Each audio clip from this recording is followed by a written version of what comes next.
কোশ্চেনে যাব। চলো 16 নাম্বার কোশ্চেন, সেই একই প্রশ্ন বারবার ঘুরিয়ে ফিরিয়ে, এটাও আমি এবারও ঠিক করছি সবকটা আমি সলভ করে দেখাবো না, কারণ প্রচুরবার দেখিয়েছি। সবচেয়ে বড় কথা তোমাদের তো বলেছি, যেগুলো প্রিভিয়াস ইয়ারে করিয়েছি সেগুলো কিন্তু আর সলভ করাবো না, ওকে? সেগুলো একটু তোমরা কষ্ট করে ওই প্রিভিয়াস ইয়ারের কোয়েশ্চেন আনসার গুলো দেখে নিও। আর এমনিতে তোমাদের প্রিভিয়াস ইয়ার কোয়েশ্চেন আনসার তো করতেই হবে, সো ওটা করে নিও, ঠিক আছে? 16 নাম্বার কোয়েশ্চেন। 16 নাম্বার কোয়েশ্চেনে এ আছে XEF2, ঠিক আছে? XEF2 এর ক্ষেত্রে কি হয়, 8 যোগ 2 বাই 2 মানে 5 মানে sp3d, ঠিক আছে? আর sp3d কার আছে, এর সাথে 2 আছে, সরল রৈখিক, এবং এর আকার কেমন হবে? 5 হলে কি হয়, দেখো এখানে কটা আছে, দুটো ফ্লুরিন আছে, তার মানে দুটো সিগমা বন্ড করবে বা দুটো বন্ড পেয়ার প্লাস 3টে লোন পেয়ার, ঠিক আছে? তাহলে এরকম হবে দেখতে। এবং এর স্ট্রাকচার কি হয়, trigonal বাইপিরামিডাল,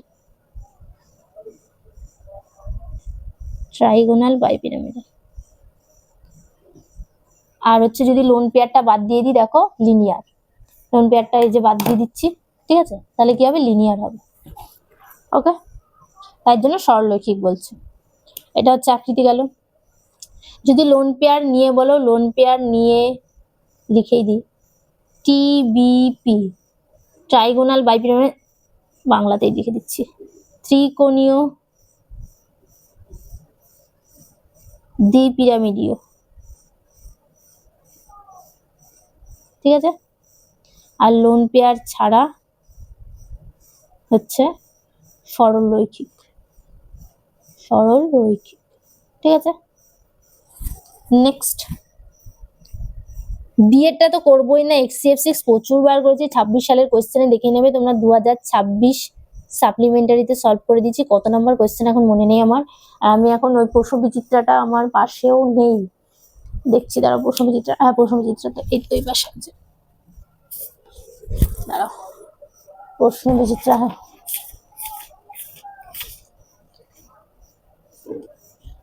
supplementary question number 16।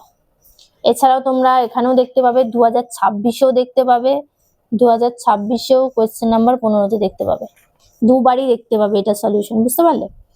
So এটা আমাদের অপশন কি হয়েছে, বিকৃত অষ্টতলকীয়, মানে 1 হয়েছে, এটার সাথে 1, এটা তোমরা এখানে দেখতে পেয়ে যাবে। সি কি বলেছে, সি বলেছে XCF4টা করানো হয়নি, সো XCF4টা আমি করে দিচ্ছি, বা করালেও অন্য কোনো কোয়েশ্চেনে করিয়েছি, এখানে তো করিয়েছি বলে মনে পড়ছে না, মানে প্রিভিয়াস ইয়ারে যেহেতু করাইনি, আর অন্য কোথাও তো ডেফিনেটলি করিয়েছি, কিন্তু এখন কোথায় করেছি সেটা তো আমি খুঁজবো না, সো এটা তোমাদের আমি সলভ করে দিচ্ছি। XCF4টা, এটা একটু মুছছি, XCF4 এর ক্ষেত্রে কি হবে, 8 যোগ 4/2 মানে হচ্ছে 6 মানে sp3d2, ঠিক আছে? 6 মানে 4টে বন্ড পেয়ার আর 2টো লোন পেয়ার, কারণ এখানে 4টে ফ্লুরিন আছে, তাই 4টে বন্ড পেয়ার আর 2টো লোন পেয়ার, মানে এরকম হবে।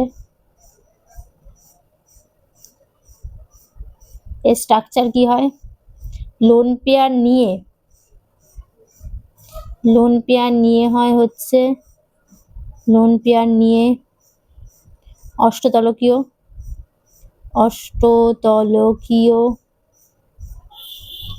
লোন পেয়ার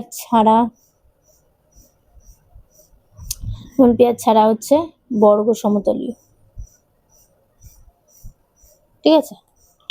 এই যে লোন পেয়ার, এটা বাদ দাও আর এটাও বাদ দিয়ে দাও, তাহলে কি হবে, বর্গ সমতলীয়, ঠিক আছে? তাহলে সি এরটা আমাদের কি হবে, বা সামতলিক বর্গাকার, বা সামতলিক, আমাদের অপশানে যেটা লেখা আছে বর্গাকার, একই ব্যাপার, ঠিক আছে? সো এটা আছে আমাদের অপশান 4-এ। ডি কি আছে, XCO3, এগেইন XCO3 করবো না আমি, XCO3 কোয়েশ্চেন নাম্বার, XCO3 আমাদের উত্তর হয় হচ্ছে পিরামিডীয়, মানে 3, ঠিক আছে? 2026 সাপ্লিমেন্টারির মধ্যে তুমি পেয়ে যাবে কোয়েশ্চেন নাম্বার 16-তে, ঠিক আছে? তাহলে এটার আমাদের উত্তর কি হলো, এটার আমাদের উত্তর হচ্ছে এ এর সাথে 2, বি এর সাথে 1, সি এর সাথে 4, ডি এর সাথে অপশন এ। অপশন এ হচ্ছে আমাদের সঠিক উত্তর। ঠিক আছে, নেক্সট পরের কোশ্চেনে যাবো। Question number 17। চলো দেখি 17 কি বলছে। কোন ক্ষেত্রে মিথাইল ব্রোমাইড উৎপন্ন হবে না? এটা একটা পরিচ্ছেদের প্রশ্ন, পরিচ্ছেদে তোমাদের এটা করিয়ে দিয়েছিলাম। ঠিক আছে, 17 নম্বর কোশ্চেনটা পরিচ্ছেদ সংক্রান্ত প্রশ্ন। হ্যালো অ্যালকেন এর পরিচ্ছেদের প্রশ্ন এটা। ঠিক আছে, কত নম্বর কোশ্চেন এখন সেটা আমার মনে নেই, বাট পরিচ্ছেদের প্রশ্ন, সো এটা ওখানেই তোমরা ডিটেলসে দেখবে। এখানে এটা শুধু উত্তর বলে দিচ্ছি। এটার ক্ষেত্রে উত্তর হচ্ছে আমাদের অপশন বি এর ক্ষেত্রে উৎপন্ন হয় না, বলেছে উৎপন্ন হয় না, অপশন বি হবে। নেক্সট কোশ্চেন নাম্বার 18-তে যাব। কোশ্চেন নাম্বার 18টা এগেইন একটা পরিচ্ছেদের কোশ্চেন, হ্যালো অ্যালকেনের পরিচ্ছেদের প্রশ্ন, তোমরা দেখে নেবে সেখানে। সো এটার উত্তর হবে হচ্ছে, এটা একটা কোন নেম রিয়াকশন, এটার উত্তর হবে আমাদের ফিঙ্কেলস্টেইন, অপশন বি হবে আমাদের সঠিক উত্তর। বাবারে, 17 আর হচ্ছে 18 কোশ্চেনের উত্তর হচ্ছে আমাদের অপশন বি। নেক্সট 19-এ যাব। 19 কি বলেছে চলো দেখিনি।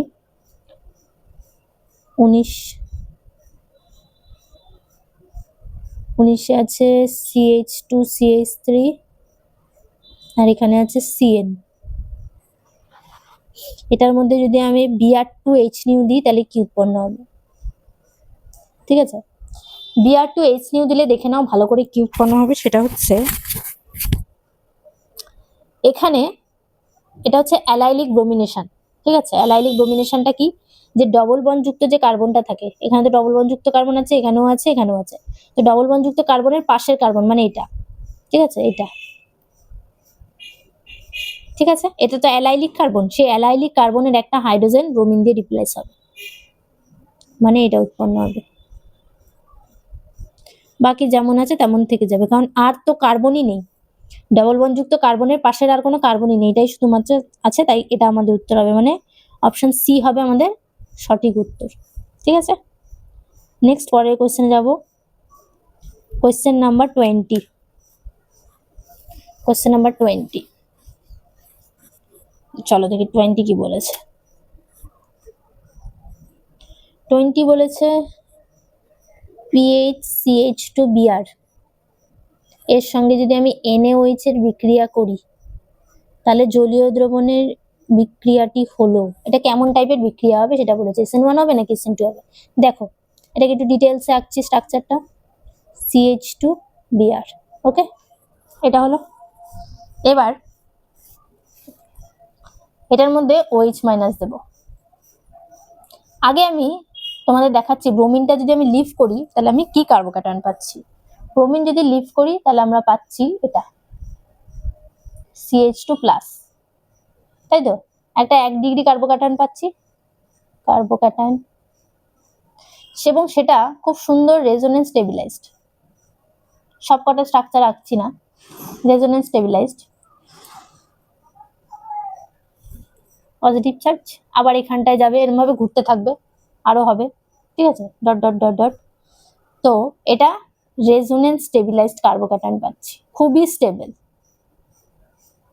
রেজোনেন্সের জন্য খুবই স্টেবল হয়ে যাচ্ছে, যার কারণে এই বিক্রিয়াটা হয়ে যাবে SN1। কারণ SN1 এর মেইন জিনিস কি, যে লিভিং গ্রুপ বেরিয়ে যাওয়ার পর যেখানে আমরা একটা স্টেবল কার্বোক্যাটায়ন পাবো, যদি স্টেবল কার্বোক্যাটায়ন পাই তাহলে সেটা SN1 প্রসেসে হয়। আর যদি আমরা 1 ডিগ্রি কার্বোক্যাটায়ন পাই এবং সেটা আকারে ছোট হয়, খুব একটা বেশি স্টেবল না হয়, তাহলে সেটা হয় SN2। ঠিক আছে, তো এখানে যেহেতু খুবই স্টেবল আমরা রেজোনেন্স স্টেবিলাইজড একটা কার্বোক্যাটায়ন পাচ্ছি, সেই কারণে এটা হবে আমাদের SN1 প্রসেস। তাহলে সঠিক উত্তর কি হবে? Option C, SN1। ঠিক আছে, নেক্সট কোয়েশ্চেন নাম্বার 22-তে যাব, 21-এ যাব। চলো দেখি 21 কি বলেছে। 21, চলো 21-এর কোয়েশ্চেনটা একটা নতুন কোয়েশ্চেন দিয়েছে, বেশ ভালো কোয়েশ্চেন, তো সেটা করাবো তোমাদেরকে। বলছে নিচের কোন বিকারকটি দ্বারা, এটা দিয়েছে, ঠিক আছে, আরেকটা দিয়েছে ক্লোরোবেনজিন, এটা দিয়েছে। তো অপশন এ আছে AgNH3(2)OH, এটার নাম সবাই আশা করি জানো, টোলেন্স বিকারক। তো টোলেন্স বিকারক কি করে? অ্যালডিহাইড আর কিটোনকে বিজারিত করে, অবশ্যই আলফা হাইড্রক্সি কিটোন, যে কোনো কিটোন না, ঠিক আছে। তো অ্যালডিহাইড এবং আলফা হাইড্রক্সি কিটোনকে বিজারিত করে, এখানে অ্যালডিহাইডও নেই আলফা হাইড্রক্সি কিটোনও নেই, তাই দুটোর সাথে এটা বিক্রিয়া করবে না, ঠিক আছে। তার জন্য আমাদের কি হবে, এটার থ্রু আমরা পার্থক্য করতে পারবো না, তো এই আমাদের উত্তর হলো না। বি কি বলেছে? LiAlH4। LiAlH4 কি করে? বিজারণ করে, ঠিক আছে। এটা এখানেও বিজারিত করবে, এখানেও বিজারিত করবে, তো এটারও আমি আলাদা কিছু সেপারেট করতে পারবো না এটার থ্রু। নেক্সট অপশন সি আছে FeCl3 দ্রবণ। FeCl3 দ্রবণ, FeCl3 দ্রবণ দিলে এর জেনারেলি কার সাথে বিক্রিয়া করে? যদি ফেনলিক OH গ্রুপ থাকে, তাই তো। FeCl3 কার সাথে বিক্রিয়া করবে? যেগুলো ফেনলিক OH গ্রুপ থাকবে, তো এখানে ফেনলিক OH গ্রুপ নেই, তো এটা এই দুটোর সাথেই বিক্রিয়া করবে না। অপশন ডি কি বলেছে? জলীয় AgNO3। জলীয় AgNO3 দিলে এটার সাথে বিক্রিয়া করবে, এটার সাথে করবে না, এবং একটা সাদা অদক্ষেপ উৎপন্ন করবে, আর এটার সাথে করবে না, যার কারণে আমরা সেপারেট করতে পারবো। কারণ হচ্ছে ক্লোরোবেনজিন ক্লোরিনটাকে মুক্ত করতে চায় না, অলরেডি সে রেজোনেন্স করছে এই পুরো রিং এর সাথে, পুরো রিং এর সাথে কি করে? রেজোনেন্স করে, সো সেই কারণে সে কি করে? ক্লোরিনটা কিন্তু মুক্ত করতে চায় না, কিন্তু এ যদি ক্লোরিনটাকে লিভ করে দেয়, তাহলে আমরা কি পাবো? একটা 2 ডিগ্রি স্টেবল কার্বোক্যাটায়ন পাবো। সেখানে এই ক্লোরিনটাকে লিভ করে দেয়, দেন এজির সাথে জুড়ে যায়, দিয়ে AgCl এর সাদা অদক্ষেপ পড়ে, এই যে সাদা অদক্ষেপটা পড়ছে সেটা AgCl এর পড়ে যায়। কিন্তু এটার ক্ষেত্রে ক্লোরিন যেহেতু লিভ করতে পারে না, তো এটার সাথে কোনো রিয়াকশন করে না, তাই জন্য আমাদের ডি হবে উত্তর, ঠিক আছে। নেক্সট পরের কোশ্চেনে যাই, কোশ্চেন নাম্বার 22। চলো দেখি 22 কি বলেছে। 22, ক্ষার দ্বারা ইথারের বিভাজন ঘটে না। একদমই তাই, আমরা প্রচুরবার ইথারের মধ্যে পড়িয়েছি তোমাদের, যারা প্রশ্ন বিচিত্রার কোয়েশ্চেন আনসার দেখোনি চ্যাপ্টার ওয়াইজ গুলো, সবচাইতে সুবিধার্থে তোমাদের যারা এবিটি সলিউশন করছো, তারা আগে যদি চ্যাপ্টার ওয়াইজ ভালো করে না পড়ো, তারা কিন্তু পারবে না করতে। নাহলে আমি এই সলিউশন করে দেবো, তোমরা দেখে যাবে, শিখতে পারবে না। কিন্তু তোমাদের আগে চ্যাপ্টার ওয়াইজটা ভালো করে পড়ে নিয়ে এসে এই ভিডিওগুলো দেখো, দেখবে তাহলে সহজ মনে হবে, জিনিসটা খুব সহজে তোমরা করতে পারবে, ঠিক আছে।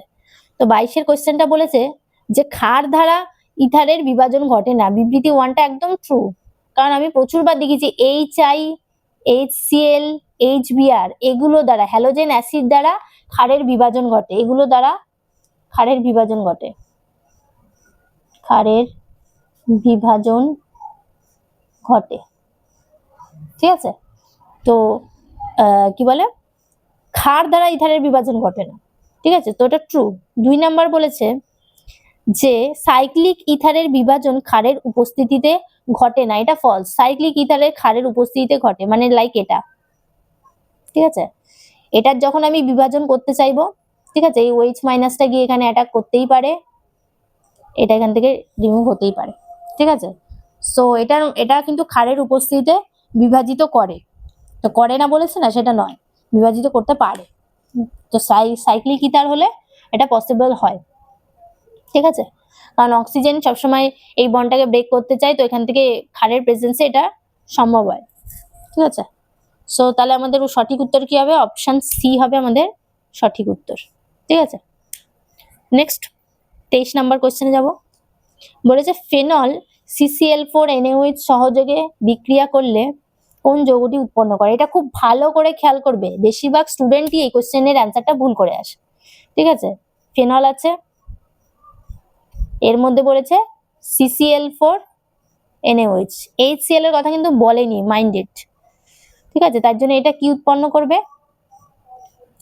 এটা উৎপন্ন করবে এই যে O মাইনাস Na+ আর COO মাইনাস Na+, এটা উৎপন্ন করবে, মানে কি বলে, ডাইসোডিয়াম স্যালিসাইলেট, ঠিক আছে, ডাইসোডিয়াম স্যালিসাইলেট উৎপন্ন করবে। আর এটা হচ্ছে একটা এটার মেকানিজমের প্রসেসটা হচ্ছে একদম রাইমার-টিম্যানের মতোই, রাইমার-টিম্যান দ্য ফেমাস রিয়াকশন, ঠিক আছে, নেম রিয়াকশন, সেটার মতনই। যদি HCl দিত, লঘু HCl, তাহলে কিন্তু স্যালিসাইলিক অ্যাসিড হতো। তো দেখো, ভুল যাতে স্টুডেন্টরা করে সেজন্য অপশন এ তেই স্যালিসাইলিক অ্যাসিড দিয়ে রেখেছে, কিন্তু এটা অপশন এ উত্তর হবে না, অপশন বি উত্তর হবে, কারণ এখানে লঘু NaOH দেওয়ার, লঘু HCl, এর মধ্যে লঘু HCl দেওয়ার পর স্যালিসাইলিক অ্যাসিড উৎপন্ন হয়, মানে এটা, ঠিক আছে, তার আগে কিন্তু উৎপন্ন হয় না, তাই জন্য আমাদের উত্তর হবে বি। ঠিক আছে, নেক্সট 24 নম্বর প্রশ্ন যাবো। চলো দেখি 24 নম্বর প্রশ্ন কি বলেছে। 24 নম্বর প্রশ্ন বলেছে নিম্নলিখিত যৌগগুলির আম্লিকতার ক্রম। এগেইন সেম প্রশ্ন, আম্লিকতার ক্রম। তো আম্লিকতার ক্রমগুলো চলো একটু দেখিয়ে দিই তোমাদের।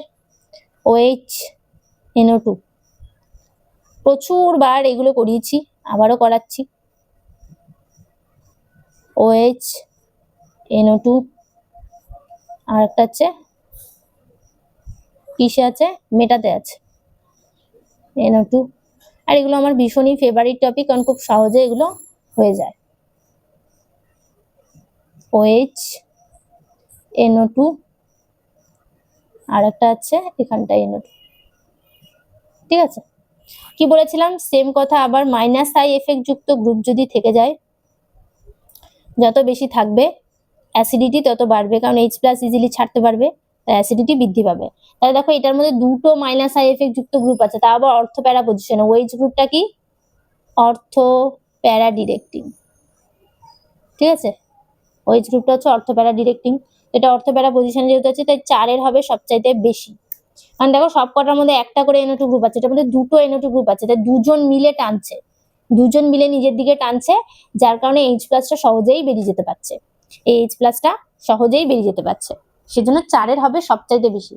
তারপরে কোনটা হয়, যেটা প্যারা পজিশনে থাকে, যেহেতু এটা অর্থ প্যারা ডিরেক্টিং, প্যারাটা সবচাইতে বেশি হবে, আর অর্থটা তারপরে হবে, কারণ হচ্ছে অর্থ এখানে কি করে, এখানটাতেই দেখিয়ে দিচ্ছি তোমাদের। অর্থ কি করে, হাইড্রোজেন বন্ডিং করে, হাইড্রোজেন বন্ডিং করছে, এই যে ইন্ট্রামলিকুলার হাইড্রোজেন বন্ডিং। ঠিক আছে, যেহেতু ইন্ট্রামলিকুলার হাইড্রোজেন বন্ডিং করছে, তাই এ অতটা সহজে H+ ছাড়তে পারে না যতটা প্যারাটা পারে। আর লাস্টে হবে সবার লাস্টে মেটা, কারণ এটা তো অর্থ প্যারা ডিরেক্টিং, তাই মেটাটা সবার লাস্টে হবে। তো 4, 2, 1, 3 মানে অপশন এ হবে আমাদের সঠিক উত্তর। ঠিক আছে, নেক্সট পরে কোশ্চেন যাবো, কোশ্চেন নাম্বার 25। চলো দেখি 25 কি বলেছে, চলো দেখে নি। নাম্বার 25 এ যাই। 25 বলেছে, আচ্ছা একটা রিয়াকশন দিয়েছে, তো চলো লিখে নি কি রিয়াকশন দিল। কি রিয়াকশন, এই প্রচন্ড গরম পড়ে গেছে, প্রচন্ড আবার। তো বেনজিন, মাথায় আছে CH2OH, আর প্যারা পজিশনে আছে OH। আমি এটাকে এইভাবে দিচ্ছি। এবার বলেছে এটার মধ্যে দিয়েছে CH2N2, মানে হচ্ছে এটা। ঠিক আছে, CH2N2 দিয়েছে। এটা কি করে, ফার্স্টে এখানে হাইড্রোজেনটাকে টেক আপ করবে। এবার দুটো হাইড্রোজেন আছে, এই হাইড্রোজেন আর এই হাইড্রোজেন। এবার কোনটা টেক আপ করবে, এইটা নাকি এইটা, কোনটাকে টেক আপ করবে, কোনটা টেক আপ করলে আমরা স্টেবল একটা বেস পাবো। দেখো এটা টেক আপ করবে না, এইটা টেক আপ করবে। কেন, দুটোই আমি দেখিয়ে দিচ্ছি কেন ওটা টেক আপ করবে আর কেন ওটা টেক আপ করবে না। তো এটা দেখো যদি O- হয় আর এটা উপরেটা ধরো যেমন আছে তেমন রয়ে গেল, তাহলে কি হবে, এটা হচ্ছে রেজোনেন্স স্টেবিলাইজড হচ্ছে না, রেজোনেন্স স্টেবিলাইজড। কিন্তু আমি যদি এটা নিই, এইটা নিয়ে নিই, তাহলে কি উৎপন্ন হবে, CH2O- আর OH-টা OH থাকবে। তাহলে এটা তো কোনো স্টেবিলিটি প্রদান করছে না, তার জন্য এটা উৎপন্ন হয় না, উৎপন্ন হয় এটা। এবার যখনই এটা উৎপন্ন হয়ে যাবে, এখানটা কি হয়ে গেল, এই একটা হাইড্রোজেন নিয়ে CH2টা হয়ে গেছে CH3, আর এনটা তো যেমন ছিল তেমন রয়ে গেছে। ওকে, এবার এই নেগেটিভটা এসে ব্যাক সাইড থেকে CH3 তে অ্যাটাক করবে আর নাইট্রোজেনটা বেরিয়ে যাবে। তাহলে আমরা কি পাবো, CH2H টা যেমন ছিল তেমন, বেনজিন রিং, আর এখানে OCH3, এটা পাবো আমাদের উত্তর। তার মানে কোনটা হচ্ছে, অপশন ডি হচ্ছে আমাদের সঠিক উত্তর। ঠিক আছে, তাহলে কোয়েশ্চেন নাম্বার 25 এর আমাদের সঠিক উত্তর হচ্ছে অপশন ডি। নেক্সট 26 এ যাই। 26 কি বলেছে,